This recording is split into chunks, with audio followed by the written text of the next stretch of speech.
Los hilos de la vida nos atan, nos liberan, se estiran, se ajustan, a veces hasta se cortan. Pero algo tienen en común. Se conectan a través de preguntas que interesan a todos los seres humanos. Estas 6 mujeres se propusieron hacer un tejido con los enigmas del ser y la infinita cantidad de respuestas a estos interrogantes. Te invitamos a escuchar conversaciones profundas y conmovedoras de expertas en desarrollo humano. Puntada a puntada, descubrirás de qué hilos estás hecho y cómo salir de tu propio laberinto.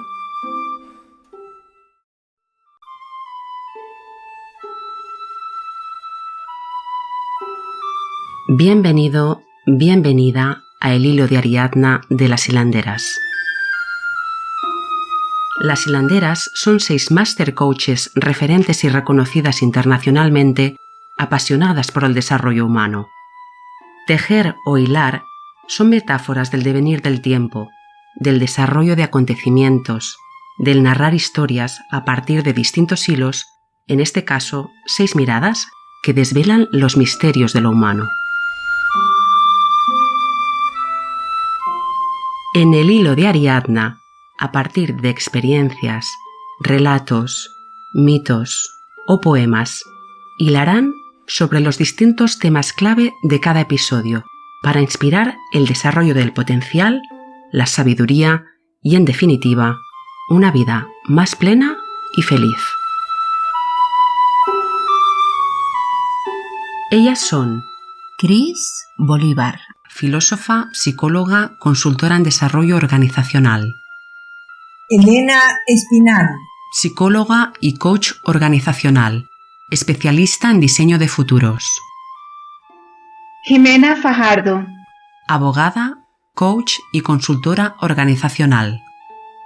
Laura Vicondoa, coach organizacional, formadora de coaches y creadora del juego de poder personal. Nana Vázquez, psicóloga, consultora organizacional, máster en Process Work.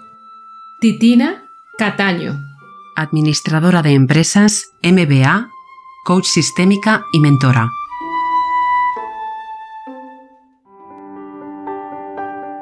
El Hilo de Ariadna es un podcast producido por Las Hilanderas.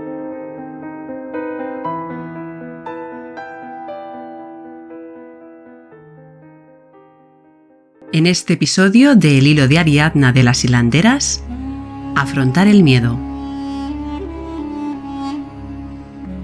Una mañana, Nasruddin envolvió un huevo en un pañuelo.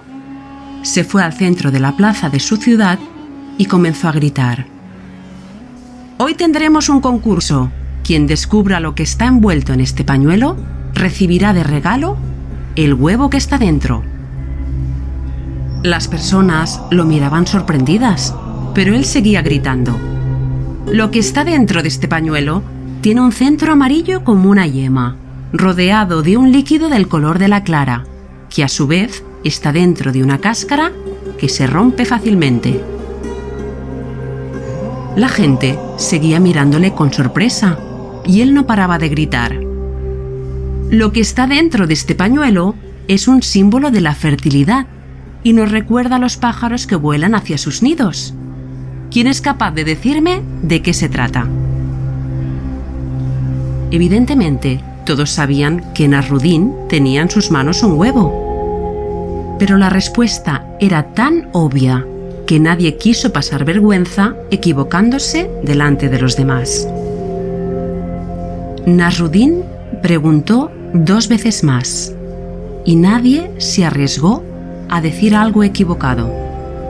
Entonces abrió el pañuelo y les mostró el huevo. Adaptación del cuento de Nasruddin.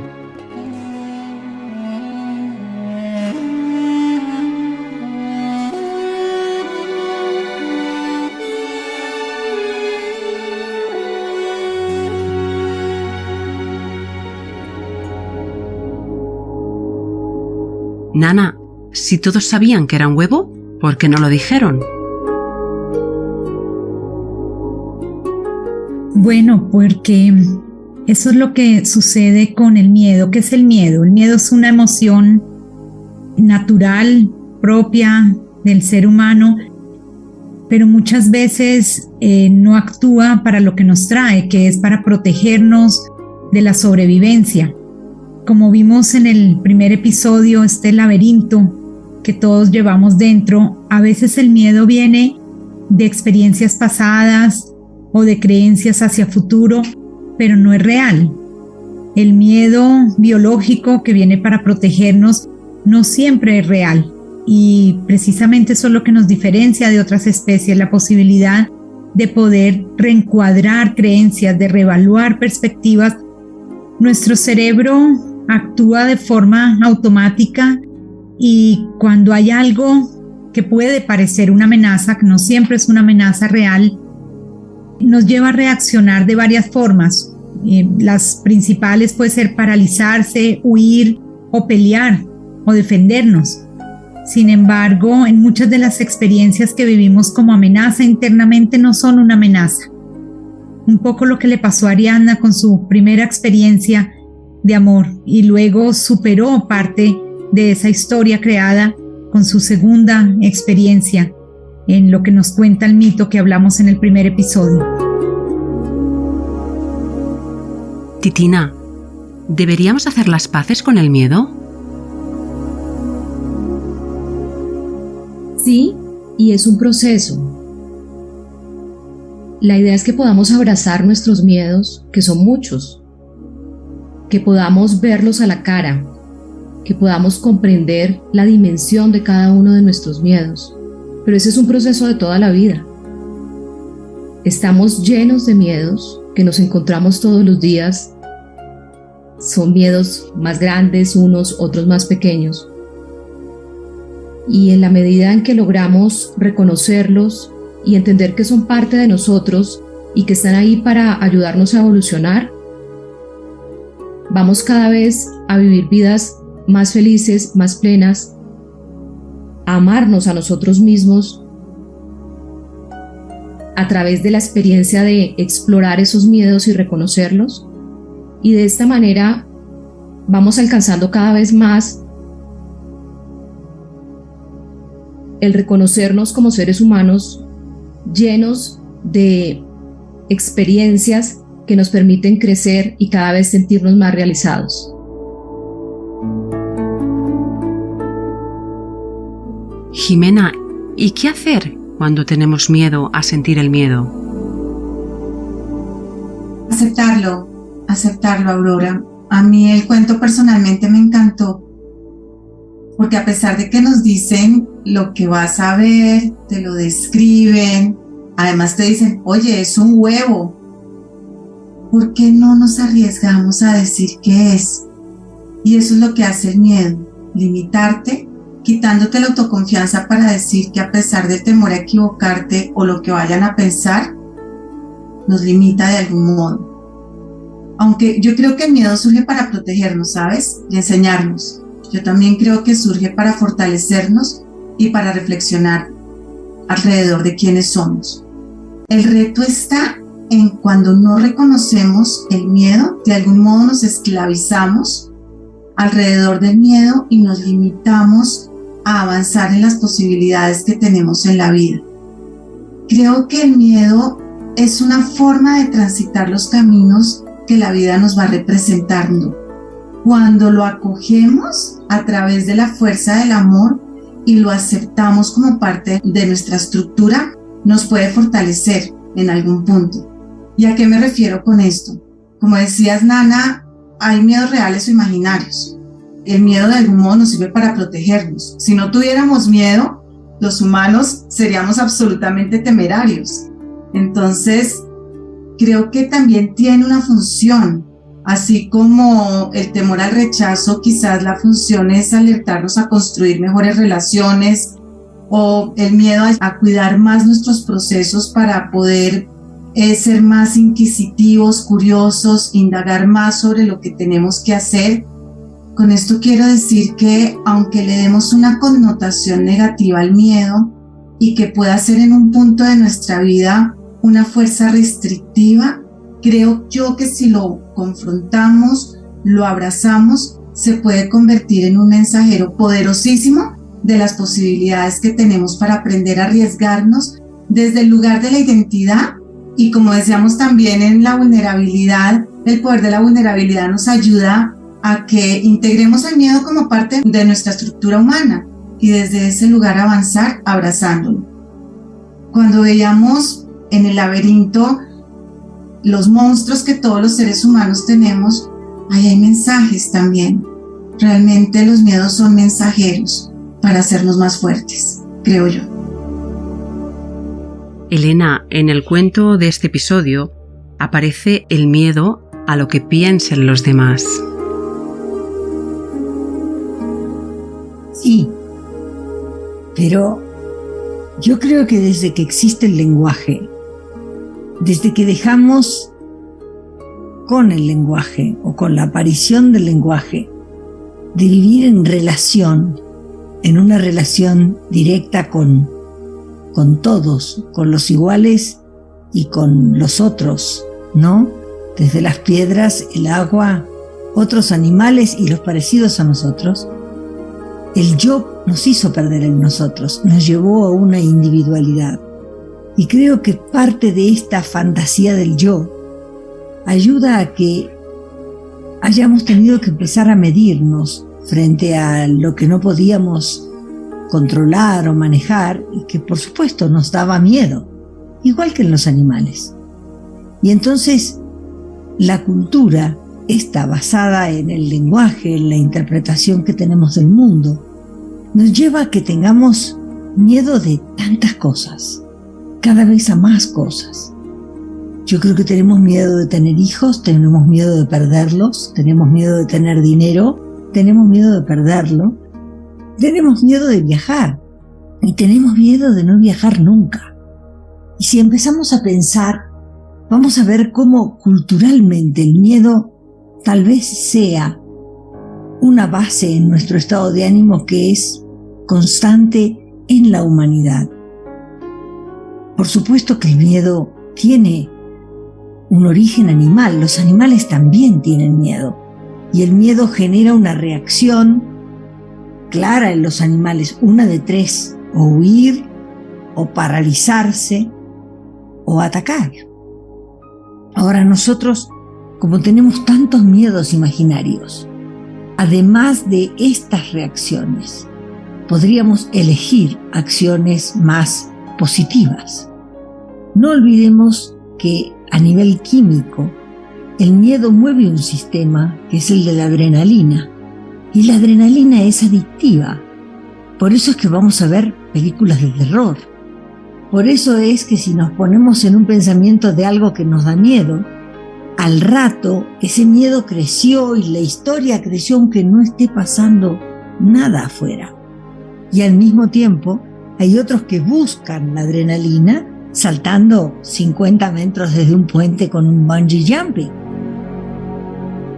Entonces, cuidado con eso, porque nos da miedo los mismos cuentos que nos contamos.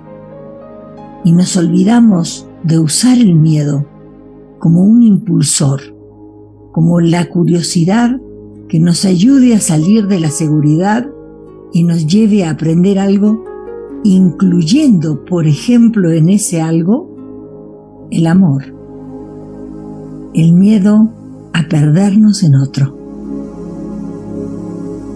Laura, ¿qué mensaje nos trae el miedo?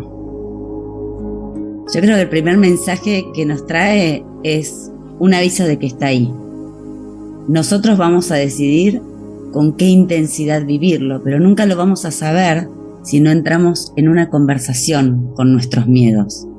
Nos da tanto miedo tener miedo que salimos corriendo y ni siquiera, como en el cuento de Nasruddin, aunque nos expliquen exactamente de qué se trata, nos atrevemos a ver.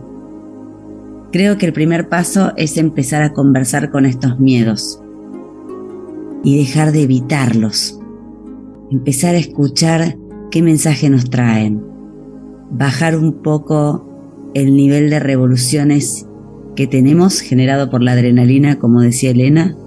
Tomar unas respiraciones profundas y preguntar, hacer muchas preguntas.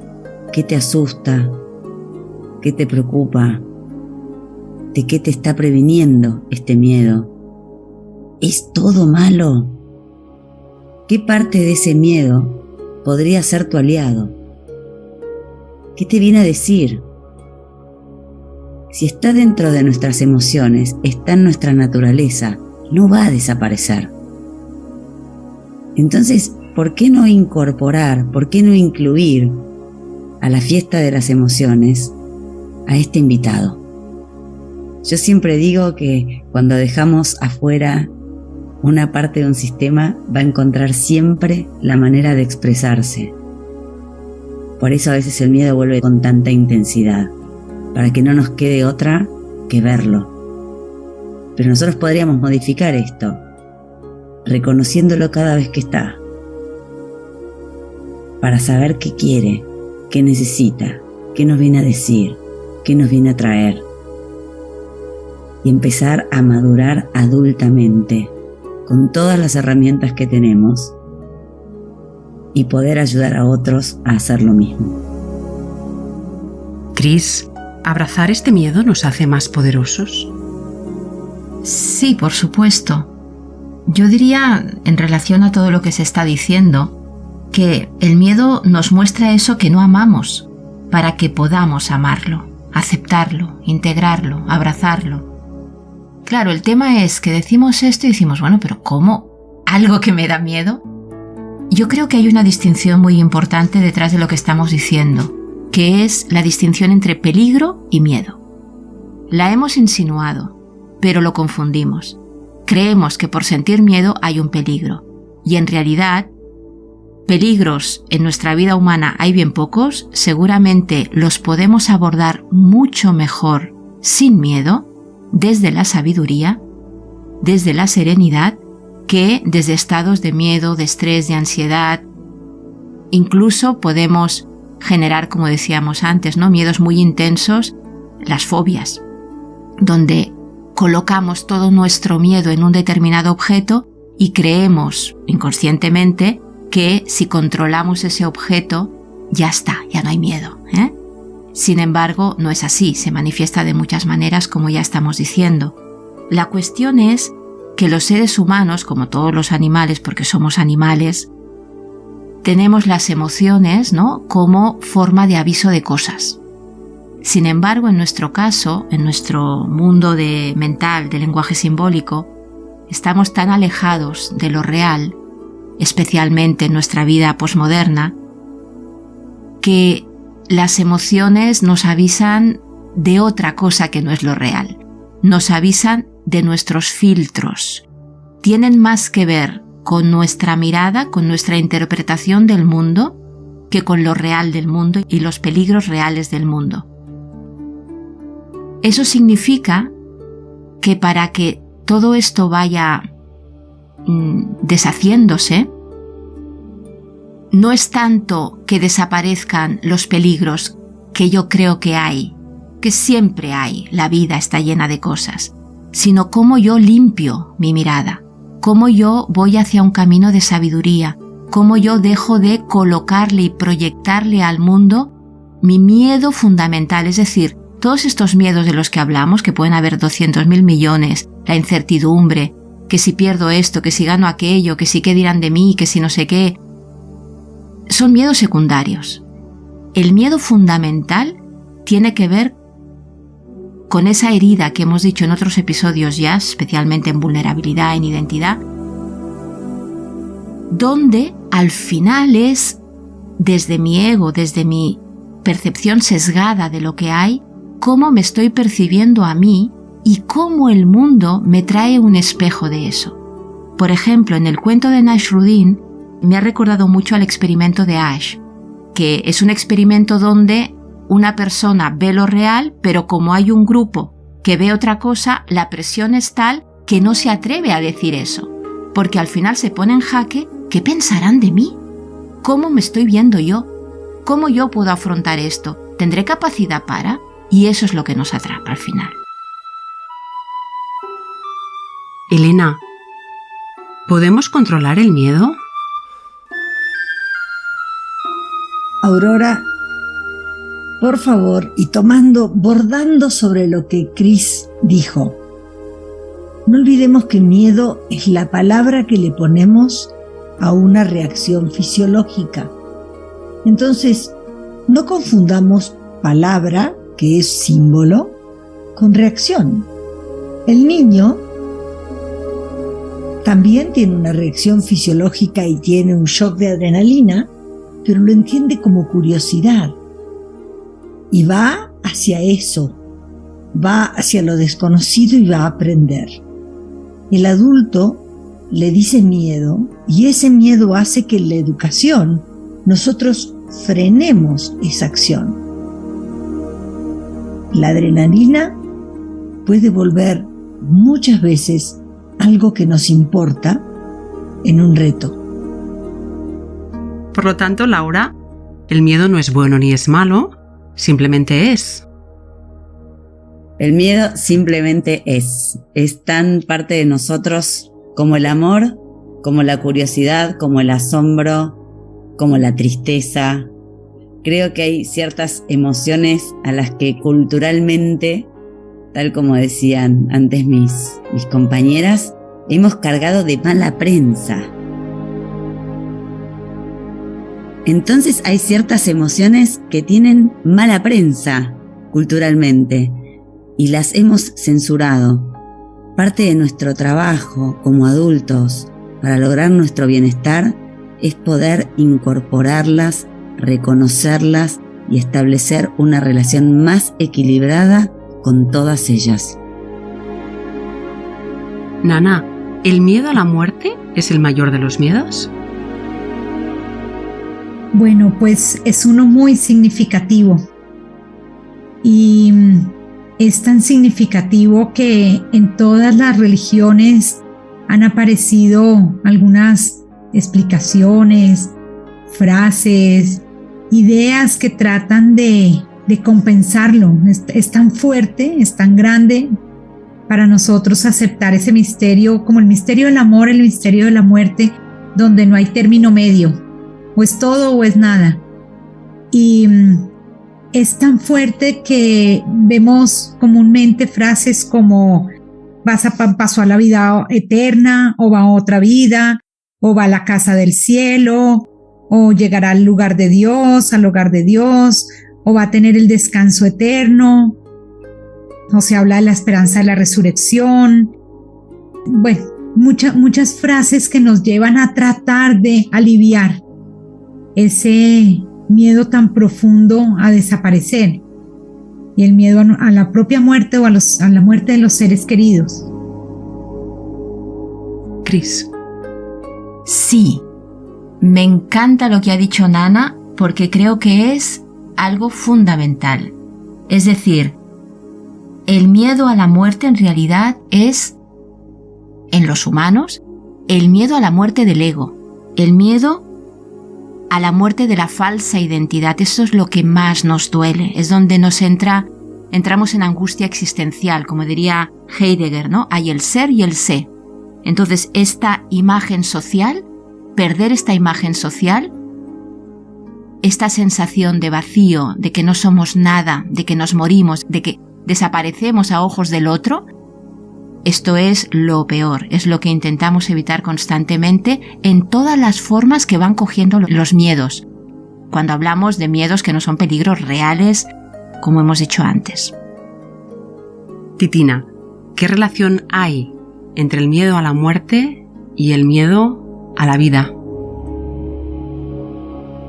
Cuando realmente enfrentamos el miedo a la muerte, aceptamos que hay un potencial creador, que hay algo más que nos sostiene. Esa es la única forma de reformatear nuestros miedos. También tiene que ver con la capacidad de vivir en el presente y así sentirnos vivos y dejar esos miedos que finalmente vienen del pasado, vienen de miedos ancestrales, de infancia, y al vivir realmente en el presente podemos entonces conectar con esos hilos de amor que nos sostienen. Podemos retomar todo lo que nos está sucediendo porque finalmente lo hemos creado nosotros mismos. Y es ahí donde viene esa inteligencia amorosa que nos permite vivir. Porque soltamos los miedos y liberamos esos patrones del pasado que nos tienen atrapados. También tiene que ver con que tengamos la capacidad de ser compasivos con nosotros mismos, con esos miedos que muchas veces nos atrapan, y cuando hay compasión, entonces el amor puede surgir, y realmente ahí es donde logramos alquimizar nuestros miedos. Jimena, ¿cómo desapegarnos entonces de estos miedos? Ay, Aurora, ahorita cuando las escuchaba todas, yo decía, yo soy la persona más miedosa del mundo. De hecho, y me declaro miedosa, pero he aprendido a abrazar los miedos. Cómo transformarlos y cómo hacer de ellos una posibilidad es tal vez las preguntas que yo me hago día a día. Aquí creo que todas somos mamás y sabemos que cuando un hijo sale, o por lo menos a mí, no sé, y no me avisan dónde está, me angustio. Es más, les digo a mis hijos, por favor avisen para poder estar tranquila, porque quizás mi miedo más profundo es perder a alguien que amo. Y creo que esto nace de esas experiencias que en algún momento de vida hemos vivido y que esa posibilidad se ha presentado. Teóricamente hay muchos conceptos, pero cuando tú lo vives en tu vida, enfrentarlo es la dualidad. Enfrentarlo o afrontarlo o abrazarlo para mí es la posibilidad. Yo creo que los miedos son necesarios para vivir y para existir, pero no para paralizarnos. Cris hablaba de algo que me encantó en las distinciones de diferenciar el peligro versus el miedo que sentimos, o el miedo a vivir, como decían algunas de ustedes, o ese instinto animal, pero la realidad es que todos sentimos miedo. Y el punto es qué hacer con el miedo, y qué cara le ponemos al miedo, y qué mensaje nos quiere dar el miedo. Para mí es eso. Yo soy de las que digo que sufro de pánico escénico, pero salgo y lo enfrento. Vivamos en el amor, como decía Titi, porque el amor abraza el miedo. Como veremos en el próximo episodio. Para concluir, ¿cómo afrontar nuestros miedos en el día a día? Laura. Me parece que aquí el arte es que cada uno encuentre su propia fórmula, su propia secuencia. ¿Cuál me funciona a mí? Hacerme muchas preguntas. Intentar estar en el momento presente. Detectar en ese momento qué es lo que está pasando. Hacerme muchas preguntas sobre ese momento e indagar sobre los recursos que tengo para relacionarme con eso. Y nuevamente, como decía antes, el miedo es otra emoción más. No echarla de la fiesta, sino incluirla, darle su espacio y aprender a convivir sanamente con ella. Cris. A mí se me ocurren un par de cosas por lo menos. Yo trabajo muchas veces con películas. Entonces, Harry Potter, que es una de estas que a mí me encantan, utiliza en algunos momentos cómo gestionar el miedo. Por ejemplo, los Boggars, no sé si el oyente, el que nos escuchas, habrás visto Harry Potter, pero es un truquillo donde te enfrentas con el miedo, le pones humor, lo transformas a través del humor, te ríes de él y ahí desaparece. En otros episodios hemos hablado del humor, del amor con H, ¿no? Entonces aquí otra vez es un arma poderosa porque le quitamos dramatización, le quitamos toda esa carga, ¿no?, emocional desde la ignorancia y la confusión que decíamos.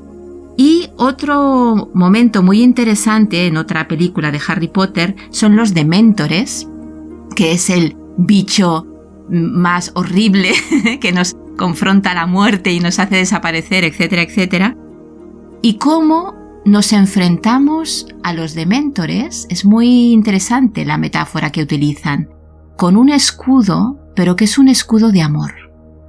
Tengo un cliente que precisamente ha utilizado para su día a día esta metáfora y le ha ido muy bien. Es decir, darnos cuenta de que el miedo y el amor son opuestos y cuando estamos desde el amor, el miedo desaparece. Jimena.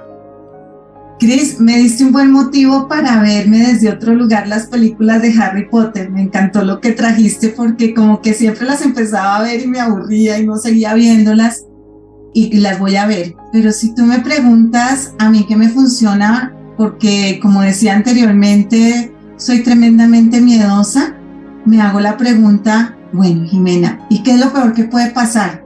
Y entonces cuando me hago la pregunta de qué es lo peor que puede pasar, como que el miedo al ser como una sombra que me va cubriendo, esa pregunta me lleva a que la sombra se haga un poquito más chiquita y traigo el humor. De hecho, lo comentaba en el episodio de la vulnerabilidad, me empieza a dar esa risa nerviosa, lo reconozco, pero el humor me ayuda a montones. Entonces, para mí eso me funciona. No sé si para todos los oyentes, pero creo que es una buena estrategia a veces hacerte esa pregunta, porque de algún modo cuando te pones en el lugar de lo peor, como que sale una posibilidad que no habías visto. Tienes que subir, tienes que emerger hacia algo. Entonces, para mí es eso. Titina. Complementando lo que han dicho las otras hilanderas, algunas de las cosas que a mí me funcionan, además de varias de las que han mencionado, es conectarme con la fuerza superior. En mi caso es Dios, me conecto con Él, confío plenamente que detrás de lo que me está sucediendo hay un gran aprendizaje. Entonces intento ver lo positivo que trae y al conectarme con esa fuerza y confiar que todo es perfecto, que todo sucede por alguna razón, logro entonces entender el aprendizaje que viene para mí y empiezo a mirar esa situación desde otro lugar completamente diferente. Y desde ahí hay mucho disfrute porque soy una persona que está convencida que aquí vine a aprender, que soy una constante aprendiz. Esto me funciona muchísimo. Con esto lo que quiero decir es entender el para qué está ese miedo ahí, qué me vino a enseñar. Y como los miedos vienen y vuelven, muchas veces los mismos, cada vez tiene otra faceta, algo más por descubrir. Y disfruto ese proceso de entender las presentaciones y las caras que me trae el miedo para mi propio crecimiento, porque siempre empiezo a ver cómo crezco a través de descubrir mis miedos y poder abrazarlos confiando en esa fuerza superior. Elena. Yo quiero terminar este episodio con un desafío. Un desafío que llame a vivir la vida apasionadamente. Marguerite Yourcenar, en la novela de Adriano, de la vida de Adriano, habla de cómo Adriano, cuando se entera que está muy enfermo y que su riesgo es morir, busca quitarse la vida y le va pidiendo a varios que lo ayuden a morir. Y todos ellos terminaron quitándose ellos la vida porque no se atrevían a destruir a quien amaban. Hasta que él se dio cuenta que mientras hacía todo eso seguía vivo y que podía seguir disfrutando del estar vivo, y terminó diciendo: yo quiero morir con los ojos abiertos. Si he querido vivir intensamente, ¿por qué no morir de la misma manera? Porque es parte de lo mismo. Aceptándola, viéndola venir, aceptando relacionarme con lo nuevo. Si morir es parte de la vida, ¿por qué verlo diferente? Nana. En esa misma línea que trae Elena, vemos que este episodio empieza con esta historia del cuento y del huevo que trae allí el relato. Y ese huevo nos representa ese miedo a algo que no reconocemos. El huevo representa ese miedo que todos tenemos en algún momento y que sabemos que está ahí, pero nos cuesta reconocer. Y quiero traer unas notas de un encuentro que tuvieron el arzobispo Desmond Tutu con el Dalai Lama, creo que fue para celebrar los 80 años de ambos o algo así. Y allí ellos hablaron del coraje. Y dicen que el coraje no es la ausencia de miedo, sino es el triunfo sobre él. La palabra coraje viene del francés coeuro, corazón, y el arzobispo dice por allí, es el triunfo del amor y del compromiso de nuestros corazones sobre el murmullo de la mente, cuyo objetivo es mantenernos a salvo. El coraje es el triunfo sobre el miedo. Y en ese mismo encuentro el Dalai Lama concluye diciendo, ¿por qué tener miedo con 7 millones de personas a tu lado? Estimado oyente, ¿qué vas a hacer a partir de hoy para tener el coraje para ver cara a cara ese huevo envuelto en un pañuelo que tienes por allí? Gracias a todas. Te esperamos nuevamente aquí en el Hilo de Ariadna, en esta temporada de El Enigma del Ser, donde en el próximo episodio hilaremos sobre vivir desde el amor y la compasión.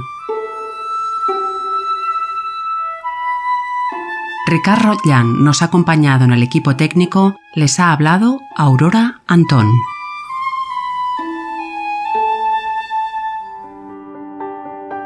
Esta temporada de El Hilo de Ariadna es un podcast producido por Las Hilanderas